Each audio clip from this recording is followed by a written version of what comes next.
Kalau dari judulnya, ya, rekan-rekan semuanya yang menyaksikan recordingnya, videonya malam ini, atau pagi atau siang, kenapa kemudian tiba-tiba muncul siasat berkonflik? Karena boleh jadi kita tidak bisa lepas dari konflik. Apakah itu konflik dengan diri sendiri, konflik dengan keluarga, konflik dengan rekan kerja, dengan tetangga mungkin, dengan siapapun. Kita sebagai manusia, karena berhubungan dengan manusia yang lainnya, boleh jadi akan ada muncul konflik-konflik. Nah, bahasa konflik ini terdengar negatif, benar nggak, Bapak Ibu teman-teman semuanya? Terdengar negatif dan cenderung memang nuansanya ini adalah nuansa negatif. Padahal belum tentu. Padahal konflik itu apa sih? Nah, malam ini kita akan mendiskusikan siasat dalam berkonflik. Artinya adalah bahwa boleh jadi kita tidak bisa lepas dari sebuah situasi atau kondisi di mana kita ada dalam suasana atau situasi berkonflik. Bagaimana mensiasatinya agar ketika kita ada dalam situasi konflik, kita mampu keluar dan juga menyelesaikan konflik itu, tantangan itu dengan sebaik-baiknya. Artinya apa sih? Nah, kita akan bahas pada malam ini. Bismillahirrahmanirrahim. Nah, kalau kita melihat dari segi definisinya tentu banyak. Bisa di Google, bisa di YouTube, bisa dicari literasi-literasinya tentang konfliknya apa sih. Nah, ternyata saya saya rangkum dari, kalau dari sisi tata bahasa, konflik itu bersama, flik itu seperti federe, seperti namanya tabrakan. Jadi tabrakan antara kedua belah pihak yang bertabrakan dan bergabung. Nah, konflik adalah suatu situasi atau proses di mana dua atau lebih bahkan pihak terlibat dalam pertentangan, ketidaksepakatan, perselisihan karena perbedaan kepentingan, tujuan, nilai, persepsi atau sudut pandang, atau sumber daya yang terbatas. Konflik tuh. Konflik dapat terjadi pada tingkat individu, antar kelompok, antar organisasi, antar negara, perang, itu kan konflik. Konflik antar dua negara, konflik antar dua kelompok, konflik antara dua tim, konflik antara dua geng, konflik antara satu dengan yang lainnya. Sehingga konflik ini awalnya adalah netral-netral saja. Terjadi karena ada perbedaan. Itu yang paling pertama. Konflik menjadi negatif ketika tentu berlanjut dengan sebuah pertikaian yang melibatkan adu fisik, yang menyebabkan korban, menyebabkan luka, tentu itu yang kemudian konflik yang menghadirkan luka. Namun kemudian setelah dicermati bahwa apakah konflik ini bisa menjadi sesuatu yang tidak negatif misalnya? Ya tentu ada, ternyata benar. Konflik itu awalnya netral, bisa negatif atau positif tergantung bagaimana cara mensiasatinya. Jadi siasat berkonflik pada malam ini yang kita diskusikan adalah bagaimana kata konflik yang tidak bisa kita hindari, situasi konflik yang tidak bisa kita hindari ini berujungnya kemana? Ya, Bapak Ibu semuanya. Jadi ujungnya konflik ini mau kemana? Karena perlu ada ujungnya. Kalau tidak ada ujungnya, makanya disebutnya dengan konflik tiada akhir. Itu yang kemudian menyebabkan penderitaan-penderitaan. Perbedaan, misalnya sekarang di dunia ada Gaza dan Israel. Itu kan konflik. Tiada berakhir kenapa? Karena memang tidak ada ujungnya dan salah satunya tidak ingin menyelesaikan, tidak ingin menuntaskan maunya apa sih? Jadi terjadi tarik ulur. Dan kita pun senantiasa boleh jadi di antara kita ada situasi di mana kita nggak berujung, konflik aja, nggak ada beres-beresnya. Nah, ini kita mau bahas nih. Pertama, kata si Daniel Goleman, dia mengatakan dalam bukunya Emotional Intelligence, jadi saya ada bukunya, salah satunya juga saya punya tuh yang kemudian saya perhatikan. Konflik dapat menjadi kesempatan untuk meningkatkan kesadaran diri dan kematangan emosional. Bagaimana bisa? Bisa. Kata si Daniel Goleman ini disebutkan di situ bahwa individu yang berhasil menyelesaikan konflik pribadi maupun dalam kelompoknya seringkali menjadi lebih memahami diri sendiri dan orang lain. Artinya melalui konflik ini mematangkan jiwa seseorang, mematangkan cara-cara orang untuk mengatur dirinya. Perhatikan aja bapak-bapak dan ibu semua teman-teman, ada nggak di antara Anda sekarang yang pernah mengalami konflik yang kemudian setelah konflik itu berujung manis, berbuah manis, berbuah jadi lebih rukun, menjadi lebih akrab. Misalnya pasangan pernikahan, dihadirkanlah sebuah masalah tantangan yang pada akhirnya kemudian berkonflik. Tapi kemudian ada ujungnya. Ujungnya apa? Ujungnya berdamai. Ujungnya kemudian menerima kesepakatan baru. Ujungnya kemudian menjadi seperti pengantin baru. Menumbuhkan pernikahan. Berapa banyak di antara kita pernikahannya dihiasi dengan konflik, tapi semakin romantis, semakin erat hubungannya. Pun demikian dalam konteks yang lain, dalam konteks pekerjaan, dalam konteks organisasi, dalam konteks kita dalam mengembangkan bisnis di TSI. Berapa banyak kita kemudian memiliki perbedaan pendapat, perbedaan cara, perbedaan torekot yang kemudian berujung pada konflik. Dalam konteks organisasi, dalam konteks relationship, kita perlu menambah wawasan baru, boleh jadi buat teman-teman, sebagian teman-teman boleh jadi udah tahu bahwa memang konflik mah perlu supaya tidak saling menutupi, buka saja. Apa sih? Kita pelajari lanjut ya. Buku Patrick Lencioni ini The Five Dysfunctional Team. Nah, saya punya juga di bukunya sama nih. Series sama, dan ini memang ada lima disfungsi sebuah tim. Sebuah tim ini menjadi dysfunction atau tidak berfungsi dengan baik. Salah satu dari lima itu adalah yang kedua ini, teman-teman, Bapak Ibu, yaitu fear of conflict, takut dalam berkonflik. Nah, ini kita jadi dudukan awal. Dudukan awal bahwa ketika kita berada di dalam sebuah organisasi, sebuah tim, sebuah kelompok yang dimana kita bekerja dan bekerja sama, grup jaringan kita, grup jaringan satu jaringan dengan sama-sama di TSI, payung besarnya.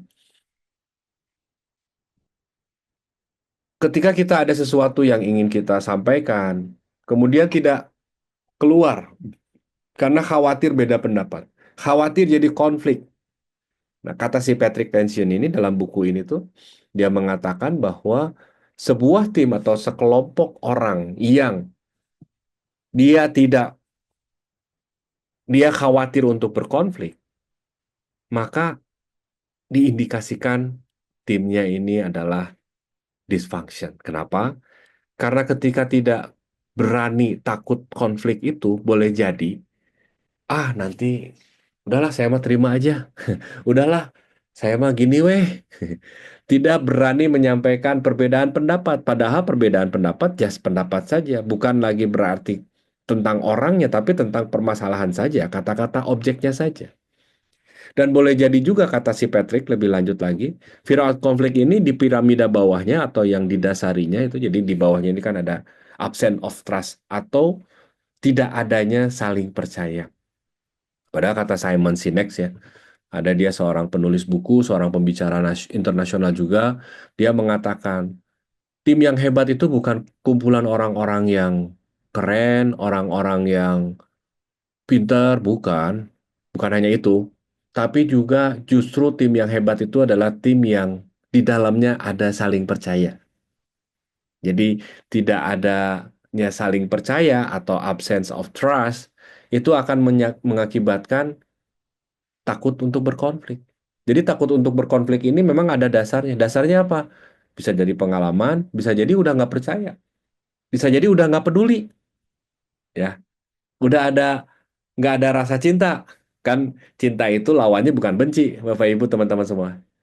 Cinta itu lawannya adalah tidak peduli. Nah, udah tidak peduli, udahlah, karep aja. Jadi dia nggak mau berkonflik lagi, khawatir untuk berkonflik. Lebih lanjut, piramida di atasnya itu, ketika kita takut berkonflik, khawatir berkonflik, maka jadi nggak komitmen. Setelah nggak komitmen, nggak ada tanggung jawab. Setelah nggak ada tanggung jawab, di atasnya lagi. Jadinya tidak punya orientasi pada hasil. Disfungsi lah jadinya. Nah, dudukan ini yang kemudian saya melihat diskusi dengan para leaders, penting ya kita untuk paham bahwa gak apa-apa berkonflik, tapi bagaimana siasatnya agar konflik ini ada ujungnya. Bukan berarti lantas tidak ada ujungnya. Saya membagikan sebuah titik tuju dari konflik. Sederhananya begini, mungkin buat Bapak, Ibu semua, teman-teman, kita sederhanakan lah. Walaupun kadang simpang raya lebih enak rendangnya. Kita sederhanakan. Ada pihak yang berkonflik antara A dan B. Sederhana aja. Yang A pengen makan nasi Padang, yang B pengen nasi timbel misalnya. Simpel ya, sederhana ya. Konflik nih, hoga gitu. Ini supaya dapat gambaran aja. Karena pada akhirnya sama dua belah pihak atau lebih yang memang bertentangan kan tadi prinsip definisinya. Sebuah konflik itu bisa terjadi karena perbedaan dan perlu ada titik ujung. Titik tujuhnya apa? Misalkan, oke, setelah diskusi, setelah mediasi, dapat kesimpulan. Apa kesimpulannya? Yang A ngikutin yang B, atau yang B ngikutin yang A deh. Yang tadinya milih Padang ikut ke nasi timbel aja. Yang tadinya milih nasi timbel, ya udah saya ngikut aja. Itu beres nggak konfliknya? Beres. Nggak akan ada konflik lagi. Kenapa? Karena sudah bersepakat mengikuti yang A atau mengikuti yang B. Salah satu. Ya. Yang kedua, menggabungkan A dan B. Ribet-ribet. Itu kan warungnya nggak jauhan. Ada Padang, ada timbel. Yang pesen Padang siapa? Yang pesen timbel siapa? Beli. Atau beli dua-duanya nanti pas sudah nyampe sini pilih aja salah satu sisanya dan sedekahkan. Beres? Beres. Nggak ada konflik? Nggak ada. Jadi dalam sebuah konflik ketika ada perbedaan bisa mengikuti salah satu atau bisa gabungan. Ya sudah. Jalan yang kita tempuh adalah keduanya bila memungkinkan. Mengapa tidak? Kita sering sekali berorientasi pada saat cognitive distortion kemarin masih ingat kabut pikiran kita. Kita orientasinya black or white, all or nothing, semuanya atau tidak, padahal ada N. N ini adalah keduanya dirangkul. Embrace the paradox, embrace the differences. Jadi dua beda itu udah rangkul aja. Keduanya, kalau bisa jalan keduanya, kenapa perlu pilih salah satu? Yang ketiga adalah meleburkan A dan B. Aduh, udahlah, gini aja tuh. Yang satu pengen Padang, yang satu pengen timbel. Gini weh, di Padang beli rendangnya, nasinya pakai nasi timbel pakai daun. Mungkin melebur itu namanya. Timbelnya dapet, rendang Padangnya dapat, makanan Padangnya dapat. Lauk pauknya Padang, ini timbel. Atau kebalikannya, nasinya yang banyak, nasi Padang tambah bumbu rendang, tapi beli ayamnya ayam goreng di timbel itu di sebelahan, dilebur. Beres konflik, beres dengan meleburkan. Dalam konteks konflik bisa jadi pilihan ketiga ini terjadi. Selain tadi pilih salah satu, atau menggabungkan keduanya, atau meleburkan antara A dan B. Bisa, bisa. Berujung. Beres konfliknya? Beres. Kenapa? Sepakat. Kesepakatan. Balik lagi, konflik menjadi konflik tiada berujung karena tidak ada keinginan untuk sampai akhirnya di mana nih konflik. Contoh kalau dalam pernikahan, ya semoga kita semua diselamatkan pernikahannya ya. Kan ada ujungnya. Itu kenapa kemudian ada fasilitas talak, fasilitas perceraian, sesuatu hal yang halal tapi tidak disukai oleh Allah. Tapi kan itu ujung. Kalau memang sudah tidak bisa dipertahankan, ya sudah. Daripada konflik terus. Kalau keduanya siap menerima konsekuensinya. Kenapa sih orang nggak mau ngikutin A dan B? Ngikutin B atau B ngikutin A? Banyak faktor. Ego, merasa paling benar. Kenapa sih nggak gabung aja? Gengsi. Kenapa sih nggak melebur aja? Nggak mau. Saya nggak mau dilebur. Pokoknya saya yang paling benar. Kalau dilebur nanti jadi nggak benar alirannya. Ya. Yang keempat, tidak keduanya. Mungkin nggak? Mungkin. Dan menciptakan pilihan baru yang disepakati. Balik lagi, intinya adalah kesepakatan. Bayangkan hadirin, mau rendang atau mau timbel. Nggak usah keduanya. Daripada nggak beres-beres, kongres, ngawangkong tuh beres-beres ngurusin mau rendang atau mau timbel. Akhirnya apa? Nggak keduanya, beli gudeg gue. Sepakat, sepakat. Ada manis-manisnya, ada pedes-pedesnya. Beli gudeg. Beres masalah, beres. Karena apa? Karena bersepakat. Untuk apa? Untuk nggak jadi dua-duanya, tapi pilih yang baru. Creating something yang baru, hasil kolaborasi. Kenapa sih nggak mau meniadakan keduanya balik lagi? Rumah ke pengen yang saya. Nah, ini nanti kita bahas. Ini prinsipnya terlebih dahulu. Sebelum prinsip sebetulnya, ini yang paling mendasar ya, yang paling eh, titik temunya di mana kita perlu ada ujungnya kalau konflik itu. Yang terakhir, sepakat dengan pilihan masing-masing dengan menerima konsekuensinya. Artinya gini, ini yang boleh jadi kemudian sudah tidak bisa sudah tidak bisa memilih A antara B, sudah tidak bisa digabungkan, sudah tidak bisa dilebur, sudah tidak bisa diciptakan hal yang baru, meniadakan dan hal yang baru. Ya sudah, antum mah antum, saya mah saya. Lakum dinukum waliyadin. Eta fungsina. Kenapa? Udah belief, udah kepercayaan. Anda yakinnya itu, ya mah enggak.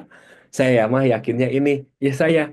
Sekarang mah kita salaman, saling menghormati, jalanmu, jalanmu, jalanku, jalanku. Beres? Beres. Loh, kita tidak bisa tidak punya pilihan. Kita itu senantiasa punya pilihan. Loh, kita ini kan khalifah. Bener nggak, Bapak Ibu? Kita dilahirkan semenjak borojol sama Allah Subhanahu wa Ta'ala itu disematkan di dalam jiwa kita, ruh kita sebagai seorang khalifah, pemimpin. Bukan pemimpin rumah tangga aja, bukan pemimpin jaringan aja, bukan. Fil art, pemimpin dunia, pemimpin bumi. Maka seorang pemimpin tantangannya adalah perlu mampu memilih beserta konsekuensinya. Ketika kita tidak berani untuk memilih dan mengambil tanggung jawab atas konsekuensinya, boleh jadi kita sedang tidak berorientasi atau beroperasi sebagai seorang pemimpin. Lack of leadership, leaderless, powerless, bikin males. Maka seorang pemimpin perlu memilih. Bila memang kemudian saya sudah yakin dengan saya, sudah dimediasi, milih salah satu nggak bisa, ngegabungin nggak bisa, melebur nggak bisa, meniadakan keduanya menciptakan yang baru tidak bisa, ya wes toh, lakum dinukum waliyadin. Yang terpenting, ini kan konflik dalam konteks perilaku kita, kata-kata kita, kesepakatan maisah kita, misalnya dalam bisnis, misalnya dalam relationship, kerjasama apapun itu, misalnya ke dalam konteks kita, kita ini kan berniaga, kerjasama atas sebuah perniagaan, betul ya, Bapak Ibu ya. Yang terpenting kan bukan putus silaturahimnya, yang terpenting kan bukan putus rasa hubungan personalnya. Pribadi-pribadi kita itu jangan sampai cacat hanya karena kita pak kekeh rumekeh pada satu pendapat. Itu yang perlu kita hindari. Ngeri, Bos. Kalau kita hanya karena maisa, hanya karena muamalah, kita sampai tidak silih hampura. Ini udah nisfu saban juga, jadi saya mohon maaf juga kalau ada salah-salah ya, Bapak Ibu. Nih, ngeri atuh hadis Bukhari, sahih ya, insya Allah. Hakikat orang yang menjambung silaturahim itu bukan orang yang membalas kebaikan dengan kebaikan, akan tetapi ia yang apabila silaturahminya terputus, bergegas menyambungnya. Salah satunya apa? Saya ketika kita berkonflik, yuk kita sambungin, upayakan sambungin. Gimana caranya? Ya mari kita pelajari siasahnya, mudah-mudahan membekali kita dalam konflik-konflik yang kita hadapi, yang tadi kita sepakati, konflik itu tidak selalu dan senantiasa negatif, tapi justru konflik ini boleh jadi menguatkan jiwa kita, menguatkan dan mengeratkan relationship kita. Toslah, bagaimana bisa kita memutus silaturahim? Bagaimana kita bisa membenci seseorang? Lawong bukan tidak mungkin ketika kita wafat, orang yang kita benci, orang yang kita musuhi, orang yang kita misuh-misuhi, ternyata dia yang memandikan jenazah kita, dia yang mengkafani kita, dia yang mengangkat keranda kita, dia yang menguburkan kita, dia yang mendoakan kita, dia yang mensolatkan kita. Bagaimana bisa kita benci sama manusia yang lain? Benci pada perilakunya boleh, sampaikan secara asertif, berikan feedback, cukup tanggung jawab kita untuk mengingatkan. Perubahan terserah dia, minta maaf dan memaafkan, beres. Karena sungguh setiap perilaku kita kan akan ditanya nanti sama Allah. Tuntaskan mumpung masih ada waktu. Sambungkan silaturahim. Dan TSI mah bisnisnya bisnis silaturahim. Kalau kitanya terputus silaturahimnya, ya begini-begini saja. It's not about teknik. It's not about strategic. It's not about apapun itu. Produk kita tuh udah keren banget. Marketing plan kita yang ada pun udah keren banget. The one and only our problem is terputus silaturahim, bro. Terputus. Paburincai. Tantangannya adalah bagaimana kita menyatukan kembali. Ini muamalah, bro. Ayo.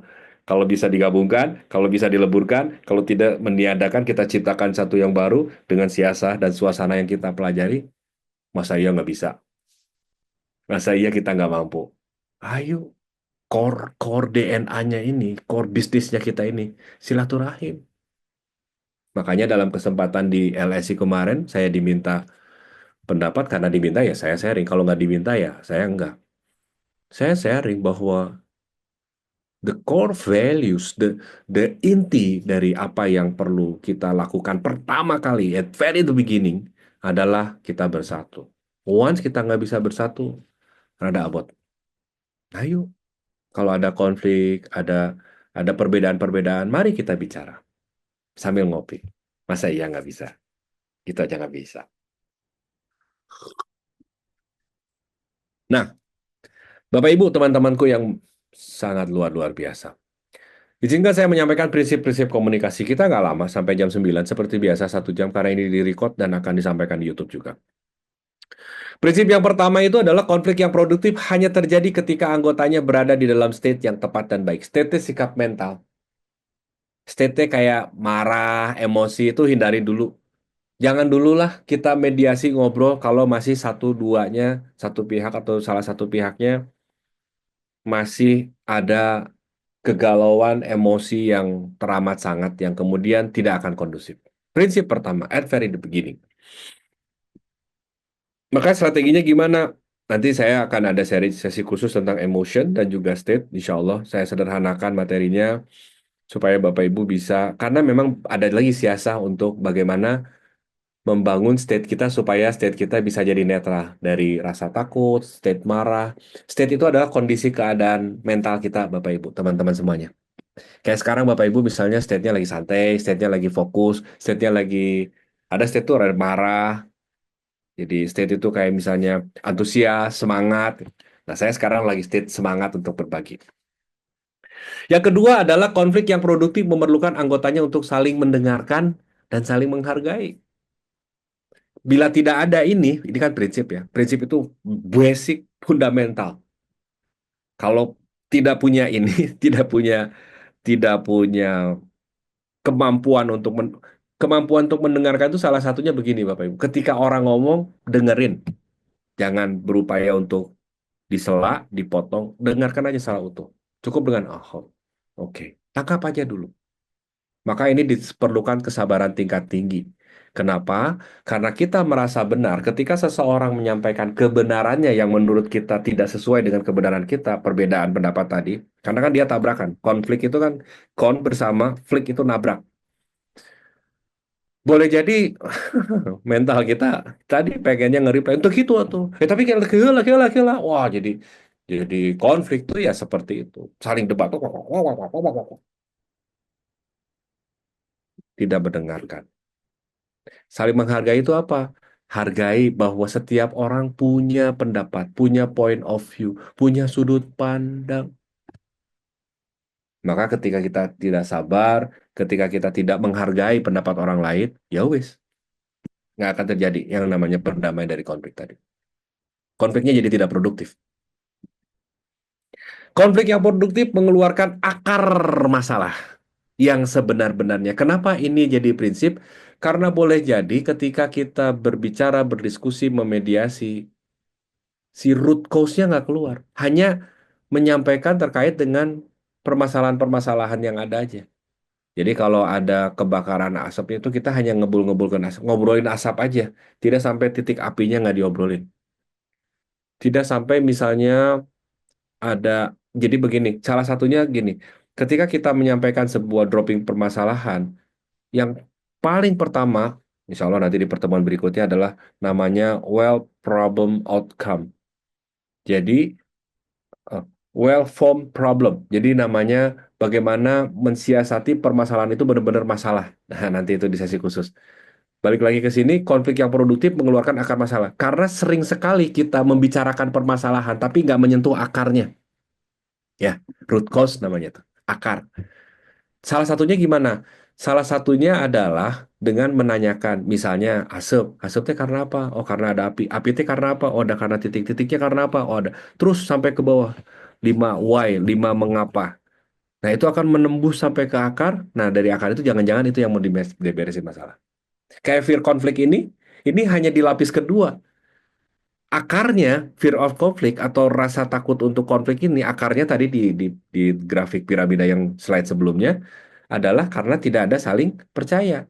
Maka supaya tidak khawatir dengan, supaya orang-orang yang nggak takut untuk berkonflik apa? Ya munculkan dulu percayanya, karena itu yang jadi akar.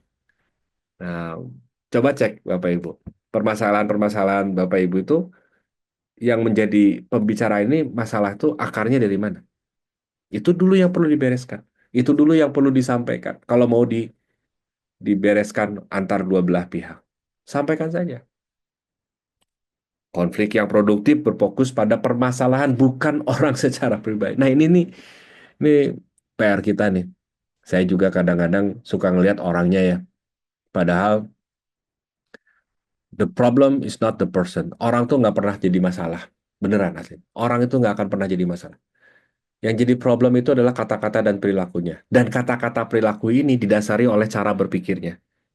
Maka the problem is not the person, but the way of thinking. Adalah cara orang berpikir. Frame-nya, bingkai berpikirnya.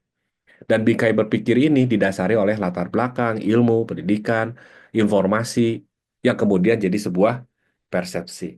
Maka permasalahan, letakkanlah permasalahan sebagai permasalahan, bukan tentang orang secara pribadi. Jangan serang orang pribadinya. Ya, kalau ada beberapa kejadian misalnya menyerang diri kita, ya sudah, itu adalah tentang yang kita lakukan, feedbacknya, bukan tentang kita. Fokus pada apa yang dilakukan. Kan kita itu ada dua Bapak Ibu ya, ada being, ada doing. Ada diri kita as a person, ada apa yang kita lakukan. Nah, yang konflik ini kan tentang kata-kata dan perilaku, tentang apa yang kita lakukan. Maka prinsipnya adalah fokus pada permasalahan dan perilaku atau kata-kata kita, bukan pada orangnya. Konflik yang produktif memperlakukan konflik sebagai sesuatu yang normal terjadi di dalam sebuah grup. Wajar, bukan sesuatu yang, wah gimana ada konflik itu, malah jadi suasana takut, suasana suasana yang kayaknya tuh mumet gitu bawaannya. It's okay. Loh, kalau di tradisi di luar ya, sangat terbiasa dengan terus terang asertif gitu. Ketika tidak suka sama perilaku seseorang ya sampaikan aja. Karena itu tentang perilaku aja kok, feedback aja kok. Dan itu secara sensori, tadi Anda melakukan ini. Saya kok ngerasa bahwa itu tidak tepat ya. Apa yang Anda maksud dengan tujuan Anda apa melakukan itu? Sampaikan aja. Nah, itu kan di awal-awal tuh. Jadi jangan sampai terjadi apalagi dibicarakan dengan orang lain, bukan secara langsung dengan orangnya. Dan fine-fine aja. Dan ini tidak mudah. Kenapa? Karena balik lagi ke kultur ya. Kalau kita ada sungkan, aduh nggak enak. Akhirnya tapi apa? Karena sungkan akhirnya nggak ngomong langsung ke orangnya. Ngapain? Gibah, ngomongin orang. Nggak langsung ke orangnya kalau ngomongin ke orang. Konflik yang produktif terjadi ketika anggota-anggotanya mampu bersikap fleksibel dalam bernegosiasi sehingga semuanya menang. Yang tadi tuh, yang A ngikutin yang B atau B ngikutin yang A, fleksibel aja. Kalau bisa yang memungkinkan, oke lah, saya coba ikutin yang A, si B tuh. Yang si A, oke lah, saya ikutin yang si B. Atau fleksibel deh, ya udah gini win-win aja sekarang mah dua-duanya. Atau fleksibel deh, ya udah sekarang mah kita gabung aja, beli rendang sama nasinya pakai nasi timbel. Dan keduanya kan konflik tadi di awal mau Padang atau mau nasi timbel. Ya udahlah, dilebur aja. Lauknya beli rendang, nasinya pakai nasi timbel. Beres, beres urusan. Atau ya udahlah, kita pesan aja masing-masing. Beres, beres. Win-win solution. Dan ini adalah urusan ego juga, Bapak Ibu, teman-teman semua. Dan tidak bisa dihindari yang namanya ego, mah. Yaitu tadi, perlu dibenahi diri sendiri terlebih dahulu. Makanya perlu ada state yang baik sebelum berkonflik. Ada sebuah wisdom atau kearifan lokal orang Sunda. Nah, saya orang Sunda ya, Sunda Pride gitu. Saya sampai masukin ke slide loh. Apa itu? Tah, batu turun gesik naik. Pernah denger ya Bapak Ibu ya? Atau sek atau nama. Ini biasa dalam negosiasi tawar-menawar ketika konflik antara satu pengen harga lebih murah, satu lagi pengen nih. Udah nawar nih. Udah tuh lah. Saya nasi liwetnya nasi nawe unggul. Sok lah tidinya rendangnya gitu. Jadi kan ketemu di tengah tuh. Ini local wisdom yang kemudian saya amati ya. Menarik loh Bapak Ibu. Kenapa? Lihat tabung A dan tabung B. Tabung B itu menampung semua loh. Tabung A gimana? Tabung A itu ada yang nggak masuk loh. Jangan-jangan di TSI ini kita nih semua nih nggak mengamalkan local wisdom ini, tidak menjadi batu turun kesik naik gitu. Kekeh antara A dan B ini, antara antara dua kepentingan ini ya, ya tadi ego tadi. Padahal kalau sama-sama ada satu kepentingan bersama, ya sudah, yuk babarengan. Ini wadahnya nih, TS ini tabungnya nih. Antum batu, saya gesik, saya turun, antum naik. Bekerja sama, kolaborasi. Masuk semuanya, masuk. Batu turun, gesik naik. Ya Robby, very nice. Yang terakhir, konflik yang produktif dibangun atas asas kebersamaan dan kesamaan. Tidak mudah, ya. Kenapa? Ya tadi balik lagi. Itu bisa batu turun kesik naik. Pokoknya mas saya mau batu. Saya terakhir. Oh saya mah kesik. Saya paling awal. Ya asup dua nan.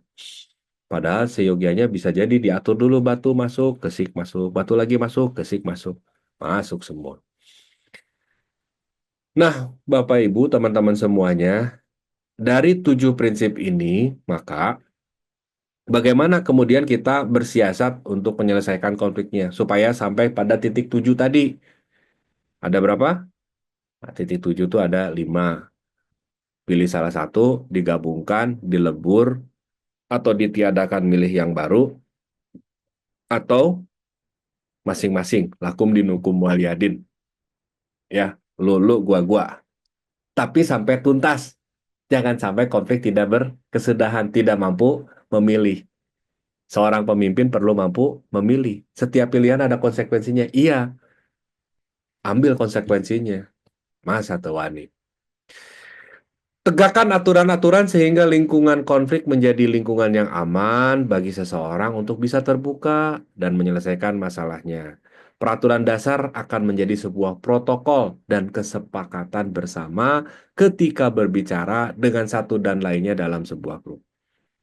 Bapak Ibu, kadang-kadang konflik itu tidak sesederhana memilih antara nasi Padang dan juga timbal komplit, right? Sangat kompleks, apalagi dengan rentang waktu yang sangat panjang.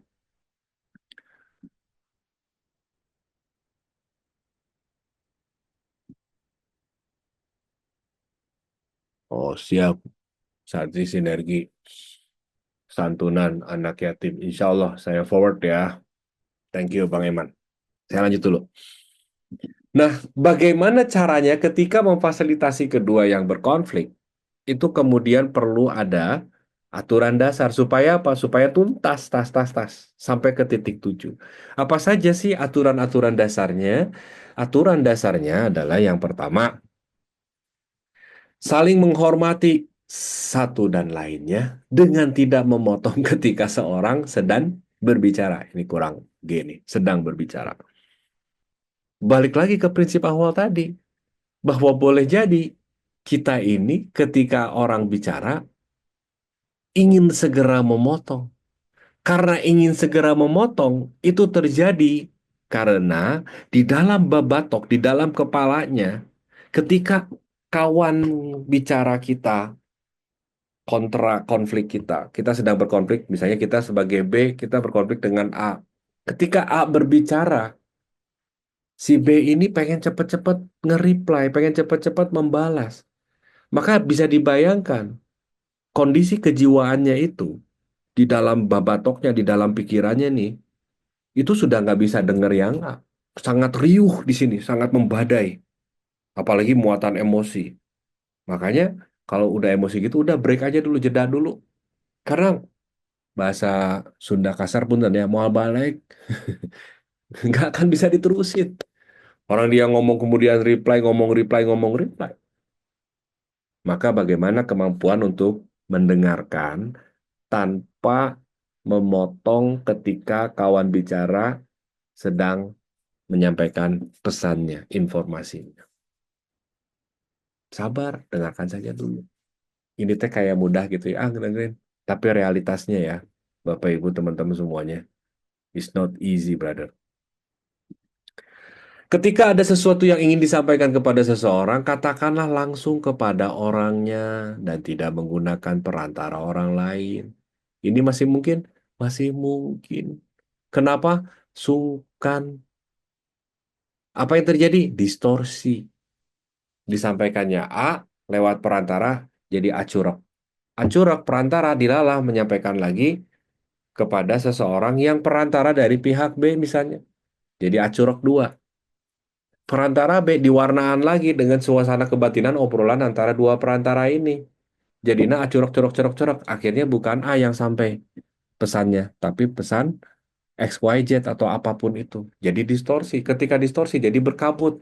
Ketika berkabut jadi tidak akan ketemu titik temu tuh. Karena beda terus persepsinya. Dan ini sangat berbahaya. Kenapa? Banyak sekali konflik yang semakin meruncing karena kedua belah pihak tidak bertemu. Karena kedua belah pihak memilih untuk melewati perantara. Maka dalam proses jaringan pun, Bapak Ibu, teman-teman, boleh jadi ini yang kemudian saya menawaitukan penting nih untuk menyampaikan siasat berkonflik ini karena konflik ini dekat sekali dengan kita dan kita sering menganggapnya itu negatif padahal mah enggak, wallahi enggak. Konflik itu satu proses untuk kita membaikan hubungan. Tinggal bagaimana siasahnya. Dengan cara apa? Ya ini sedang kita bahas nih. Buat aturannya. Pahami prinsipnya, buat aturannya, sampaikan. Karena tadi di depan disampaikan. Jangan sampai kita menjadi seseorang yang memutus silaturahim. Sambungkan, sambungkan, sambungkan, sambungkan. Kita bersatu kembali, dan TSI itu kuncinya di situ. Kalau kuncinya nggak klop, nggak bersatu, strategi kayak apapun mau pakai. Very challenging. Yakin. Yakin. Bertanggung jawab atas segala sesuatu yang diucapkan, dilakukan, dan tidak menyalahkan orang lain. Ingat waktu pembahasan 13 kabut pikiran, blaming, menyalahkan orang lain. Dan ini semudah-mudahnya perilaku. Apa? Wait, pakai tai chi. Dia yang salah. Dia yang salah. Oh, dia mah kok. Dia mah gitu soalnya. Ada dia mah. Wah, udah. Ambil tanggung jawab. Oke, saya berkontribusi atas yang terjadi selama ini. Ada yang saya lakukan dan belum saya lakukan sehingga ini semua terjadi. Ambil tanggung jawab sebagai seorang pimpinan. Maka mari kita bicara bagaimana saya bisa berkontribusi lebih baik lagi dalam konteks relationship ini. Ya, Bapak Ibu ya. Ambil tanggung jawab. Maka menyalahkan orang lain itu adalah kan menyalahkan perilakunya ya. Sampaikan feedback kepada orangnya. Bukan dengan membangun FGD, forum gibah, discussion. Langsung asertif sampaikan kepada orangnya. Feedback izin, feedback. Nah, itu kan upaya kita, responsibility kita. Mendengarkan seseorang untuk mencari pemahaman dari pemikiran seorang, bukan untuk mencari-cari kesalahan. Bukan selective listening, tapi benar-benar understanding atau memahami. Caranya gimana? Pahami secara utuh setiap kata yang keluar dan meluncur dari mulutnya, dan tanyakan bila sesuatu yang tidak dimengerti. Tanyakan aja. Sesuatu yang tidak tadi teh maksudnya ini apa ya? Supaya apa? Supaya tahu background dari apa yang dia katakan dan dia lakukan itu behind-nya apa. Di dalam agama kita, di agama saya Muslim, itu ada namanya fatabayana, tabayun. Nah ini tabayun. Dengan cara apa? Cara clarity, menjernihkan. Dengan cara klarifikasi. Dengan cara menanyakan, tadi teh nyarios kieu maksudna teh naon. Sampaikan saja, tanyakan saja. Sejatinya ada backgroundnya. Setiap orang punya background. Setiap orang punya niat baik. Every behavior has a positive intention. Setiap perilaku kata-kata seseorang punya positive intention, punya niat baik. Orang di minimarket, seorang ayah mencuri susu formula. Jelek perilakunya? Jelek. Melanggar norma? Melanggar. Tapi apakah ada pesan baik? Niat baik ada, niat baik bagi dirinya. Apa? Anaknya perlu survive, butuh susu formula, indungnya terus maut misalnya. Nah, kalau kita main hantam kromonya tanpa tahu alasannya, sehingga itu yang memberatkan. Apa yang kemudian sampai orang mencuri? Oh, sistem keamanan kita. Oh, ini apa tanggung jawab kita? Kita ingin pahami. Bahwa kemudian ternyata setelah kita pahami salah, berikan feedback. Tadi Anda melakukan ini dan latar belakang Anda toh nanti menyatakan bahwa gini, oh iya saya salah, saya mohon maaf, saya karena terpaksa, karena apa. Oke, atau gimana selanjutnya sekarang? Kan bisa bicara seperti itu. Masih ada anggota grup akan mengatur, ini tuh state itu sikap mental ya.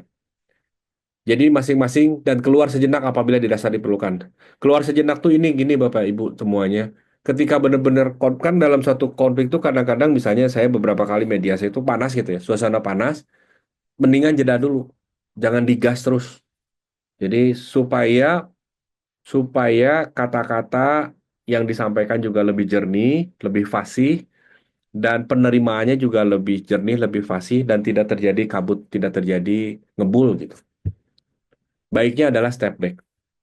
Bisa dengan istirahat, misalnya isoma. Ya makan dulu sekarang mah, makan udah makan dulu. Ngobrol-ngobrol yang lain-lain dulu lah. Kan kayak diskusi mah eta. Makanya diperlukanlah siasah di awal bahwa ini semua kita obrolin masalah ya, bukan tentang hubungan kita ya. Hubungan kita mah fine-fine aja ya bro ya, salaman. Itu mengapa kalau lihat di debat TV One, debat apa antar parpol gitu, antar tokoh politik, dan setelah TV-nya udah mau udahan gitu, bubar kelas running text gitu, kan mereka salaman ketawa-ketawa, selfie bareng gitu, padahal sebelumnya hok-hak gitu. Kenapa? Karena mereka para profesional speakers, tokoh nasional yang kemudian membicarakan kasus ya debat sikat-sikatan dalam sidang, pengacara satu dengan pengacara, wow kayak berantem gitu. Setelahnya mau ngopi bareng Pak. Nah kita teh di TSI teh gitu ya kalau ada perbedaan pendapat sih obrolin aja. Silih sikat nggak apa-apa. Beresnya ngopi nyebat barang istirahat lalu lah. Ya besoknya lagi. Loh ketika kami itu saya Pak Ozan, Pak Irfan, Pak Opik, Pak Badrul, Pak Ulum gitu. Kalau kita meeting, tuh hog-hag. Saya sama Pak Ojan sering hog-hag. Hog-hag itu konflik itu. Tapi ya sudah konfliknya di situ aja di meja meeting aja. Setelahnya mah ya nasi padang deh, ngopi deh, ngudut bareng deh. Fine, it's okay. Kenapa? Karena ada rasa saling percaya. Karena ada rasa keinginan untuk komitmen berkontribusi. Karena ada keinginan untuk mencapai hasil yang lebih baik. Kan tadi di awal, konflik ini adalah untuk menghasilkan yang lebih baik. Perlu melewati jalan konflik. Kalau panas-panas deh, ya udah istirahat dulu, sholat dulu lah. Lanjut lagi. Nanti kalau udah adem, tadi teh. Jadi kadang-kadang pas keluar dulu gitu, pas jeda gitu, biasanya suka ada reflektif. Wah, dipikir-pikir dia ngomong gitu bener juga ya. Iya, kayaknya saya perlu ngalah. Kedua-duanya sama tuh punya reflektif. Pada saat keluar tuh kedua-duanya sama punya perenungan yang sama. Ngalah dua-duanya. Ya udah, bro. Saya mah nggak bisa dipaksakan pendapat saya. Dia juga sama. Saya juga nggak bisa dipaksakan. Ya udah, kita ciptakan sesuatu yang baru atau yuk pemikiran bersama, diskusi, bikin yang baru. Pilihan yang ketiga tadi, menciptakan hal yang baru, meniadakan yang sudah ada. Keren, keren banget. Dari apa? Dari konflik. Tidak melakukan kekerasan secara, nah ini mah udah pastilah kalau mitra-mitra TSI udah soleh banget. Tapi apakah ada yang sampai dengan fisik? Ada. Sampai konflik itu kan berujung dengan pembunuhan, amit-amit ya, penghilangan nyawa, penyiksaan, ada. Tapi di TSI insya Allah mitra-mitranya Saroleh, ujung-ujungnya nggak akan pernah sampai ke cara fisik. Karena ini yang kemudian mengindikatorkan bahwa kita tidak bisa mengawal. Makanya perlu keluar tadi. Karena kalau panas-panas teing ya Pak, yang sebelumnya nih anggota grup akan mengatur state atau rasa masing-masing keluar sejenak apabila diperlukan. Diperlukan itu dalam artian ketika panas, emosi benar-benar di puncak, biasanya kontrolnya diambil alih oleh emosi, dibajak emosi namanya. Ketika dibajak emosi, yang tadinya emosi itu adalah sebuah penanda saja, penanda antara keadaan dengan ekspektasi, berubah si emosi ini menjadi perintah. Nah, ini yang bahaya. Emosi menjadi perintah apa? Apapun yang ada di barang di situ, misalnya melakukan kekerasan fisik. Apakah adu jotos atau ada senjata tajam saja melakukan penyerangan secara agresif, atau misalnya kalau ada pistol penembakan atau apapun itu. Yang ini kemudian siasatnya adalah diredakan dulu dengan keluar. Karena apa? Karena ada yang berikutnya nih, tidak melakukan kekerasan secara fisik. Aturan ini dibuat kenapa? Karena boleh jadi yang selama ini benturan fisik itu karena konflik yang kemudian tidak bisa dibicarakan. Tidak pakai ini. Kenapa ininya nggak dipakai? Karena sudah terbajak oleh emosi. Sudah menjadikan emosi sebagai panglimanya. Ya udah sikat. Be. Nah, tidak menggunakan kata-kata hinaan, sarkasme, merendahkan, menyepelekan, ataupun senioritas. Nah, ini kan sangat tergantung latar belakang orangnya, ya. Makanya kita perlu saling mendukung saja, kalaupun ada yang hinaan, sarkasme, ya diingatkan sajalah bahwa kita ini sudah sama-sama dewasa. Rasanya tidak elok kalau kita menghina, apalagi menghina personnya ya. Udah mau 5 menit lagi. Terakhir ya, Bapak Ibu, thank you banget yang sudah hadir nih 13 orang. Perilaku yang patut dihindari itu yang pertama adalah pembicaraan yang terus-menerus. Seseorang yang monopoli atau mencoba memonopoli sebuah diskusi dalam kelompok. Dominan. Kenapa perlu dihindari? Karena kalau seseorang dominan, maka ia jadi sedang tidak berdiskusi, jadi sedang tidak menyelesaikan konflik, jadi sedang mendengarkan seseorang berbicara saja dan tidak akan membawa kemana-mana. Ketika seseorang terlalu dominan, perlu equal antara pihak A, pihak B, sama-sama. Dan pihak A pun kalau misalnya ada lebih dari satu orang, perlu merata orang yang berbicaranya. Nah ini supaya tidak terjadi yang namanya monopoli. Keterlambatan anggota kelompok yang terus-menerus. Kenapa sih ini jadi faktor yang patut kita hindari? Karena menjadi cacapeun gitu. Misalnya diskusi antara dua belah pihak udah mulai nih. Wah, udah mulai setengah jam misalnya. Udah menginti nih. Tiba-tiba kucur-kucur-kucur salah satu pihak kemudian datang terlambat tanpa babi bu kemudian langsung nunjuk ke pihak yang lawannya. Nyen, nyen, nyen, nyen. Nges dibahas ya tama. Dan ini jadi pola ketika dia terlambat ya nggak bisa ngapa-ngapain. Kurangnya akuntabilitas, akuntabilitas itu tanggung jawab ya Bapak Ibu ya. Dalam kelompok atau penolakan untuk menerima tanggung jawab. Artinya ketika terjadi yang namanya pemilihan, oke saya A nih, saya ngikut yang B nih, tapi yang salah satunya nggak nerima misalnya, saya emang nggak nerima, ya udah berarti ujungnya itu perlu masing-masing aja. Kalau memang tidak mau bertanggung jawab itu artinya kalaupun saya sudah memilih untuk pilihan yang sudah disepakati, ambil tanggung jawab. Oke, ini adalah tanggung jawab saya sudah memilih, saya akan bertanggungjawabkan pilihan saya. Komitmennya, konsekuensinya. Pengendalian kelompok yang berlebihan dengan terlalu banyak aturan dan bersifat birokratis dalam penerapan aturan. Ini dibutuhkan fleksibilitas memang, dan fleksibilitas itu bisa disampaikan di awal ketika ketika mediasi. Bapak Ibu, kita akan melakukan briefing, meeting untuk memediasi dua pihak. Nanti kita kalau ada sesuatu yang perlu kita bicarakan, kita ubah aturan dasar ini seperti apa. Kan tadi sebut ada aturan dasar ya. Pola ya tapi oleh salah satu atau lebih dari anggota. Ya tapi ini yes but. Iya sih tapi itu tuh pola Bapak Ibu. Pola apa sih? Pola sesuatu yang kemudian dia sedang tidak memunculkan masalah yang sebenarnya. Pola yang kemudian diindikasikan bahwa ia sedang tidak menyodori sebuah pendapat yang bulat, yang solid. Jadi masih ada keraguan di sana. Kalau iya, iya. Jangan pakai tapi. Pakai tapi itu menyatakan bahwa sebetulnya nggak iya-iya banget gitu. Ya udah jangan sampaikan. Misalnya, saya pengen ini sih tapi ada yes but. Nah, itu perlu kita hindari. Balik lagi ke buku yang tadi, kalau tadi adalah pengertiannya, ternyata dalam menghadapi konflik ini membutuhkan kemampuan untuk satu, mengelola emosi, itu yang kita akan bahas nanti.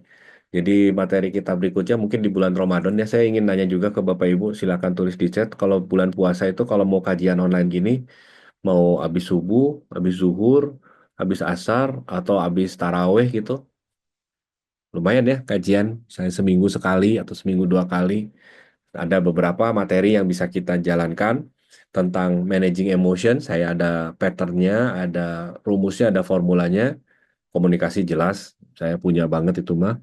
Silakan nanti Bapak Ibu usulkan aja ke bagian pelayanan seperti apa yang dibutuhkan. Jadi dalam konteks konflik itu, kita perlu untuk memiliki keterampilan satu mengelola emosi. Kenapa? Dari tadi yang saya sampaikan, ke belakang, itu mulai dari prinsip, siasat, dan segala macamnya, sangat kaitan erat dengan bagaimana mengelola emosi. Once kita dikendalikan emosi, maka konflik akan semakin meruncing. Empati, empati ini adalah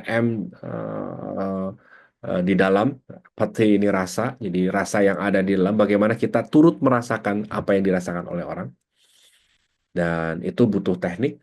Kemudian berkomunikasi secara efektif, bagaimana mendengarkan, bagaimana bertanya, itu juga satu keterampilan yang bisa kita latih, Bapak Ibu. Itu saja dari saya malam ini, mudah-mudahan bermanfaat. So, thank you banget yang sudah hadir pada malam ini. Konflik konstruktif menjadi daya ungkit bagi jiwa yang akan semakin kuat. Insya Allah. Billahi taufiq wal hidayah. Wassalamualaikum warahmatullahi wabarakatuh.